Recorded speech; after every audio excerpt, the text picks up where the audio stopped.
Hello mga kadribol! Welcome back po sa Biasong Blues. Eto nga po't naglitsyon nga po kami dahil wala po kaming pang snack. Kaya naisipan po namin maglitsyon. Pero atikra, biro lang po yun mga kadribol. Naglitsyon nga po kami dahil birthday nga po ng pamangkin ko. Kaya wala po akong upload kahapon. Medyo busy kasi po yung linya mga kadribol. Kaya ito lang muna, litsyon. Para takamin po kayo. Hindi, biro lang. Para i-flex lang po yung litsyon namin. Na masarap naman kahit pa paano.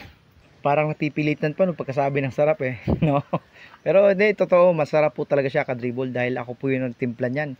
Ang pinangtimpla ko nga pala diyan mga kadribol, ginisa mix, isang nor cubes, isang magic sarap, tanglad, onion leeks, sibuyas, bawang, yun lang po, kulang pa nga po ng condensed tsaka atsal. Basta i-google nyo na lang kung anong atsal po sa Tagalog mga kadribol. Basta yun na yun, atsal. Tapos nga po mga kadribol, yun na nga po, tinuhog na nga po namin. Hindi ko na po nabidyohan kasi nga po, busy. Wala po kasi kaming ibang katulong. Kaysa naman po sa magbayad pa po kami, kaya naman namin gawin. Kaya kami na lang po ang gumawa. At sa mga gusto nga po palang magpalitsyon dyan, kontakin nyo lang po ako dahil marami po akong kakilala na taga sa amin na magagaling po talaga maglitsyon. Mga litsonero po talaga sila mga kadribol. At kung crispy naman po ng balat ng pag-uusapan natin mga kadribol ay wala po tayong pag-uusapan dyan. Basta luto po, hindi po hilaw, yun na po yun. Biro lang. Pero crispy po talaga pag sila po ang naglitsyon. Kasi mga litsonero nga po talaga sila.